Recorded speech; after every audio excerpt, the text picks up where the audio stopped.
Imagine this happened to you. You're sitting on an airplane, you're taxiing down the runway on a trip out of the country. All of a sudden, the plane stops and is surrounded by military police. Armed men storm the aircraft and drag a man from his seat. So, of course, you assume at first that terrorism has just been averted. The passenger must have been trying to blow up the plane with a shoe bomb or something.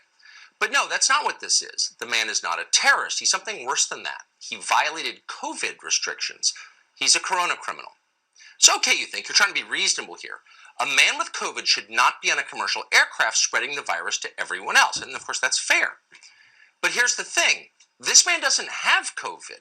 He was tested right before he got on the airplane, and no trace of the virus was found. So why in the world is he being hauled off the flight by armed men? Well, here's why. Because the government has determined that based on his travel history, which they have been tracking, he might someday get COVID. Therefore, in the name of public health, he is being forcibly detained, not for something he has done, but for something that he potentially might do inadvertently. And for that, this man is headed to a COVID camp, known euphemistically as a quarantine hotel. But he's not going to be a guest in this hotel. He'll be a prisoner. Now, all of this just happened. In North Korea, you ask? No. In the Netherlands, one of the most, quote, liberal countries in the world, home of The Hague, the International Court of Justice. This just happened at the Amsterdam airport. You may have been there.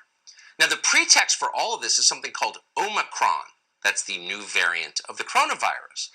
Omicron is incredibly dangerous, we're told. Dangerous enough to justify a total suspension of our ancient civil liberties for the first time in hundreds of years. But here's the amazing thing. Omicron appears to be virtually harmless.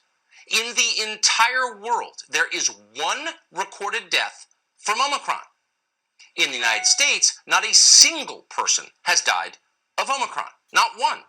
So this is the definition of a manufactured threat. Yet on the basis of this manufactured threat, one person dead globally, on the basis of that, authoritarians posing as physicians are demanding that certain classes of Americans must be prohibited from traveling within their own country.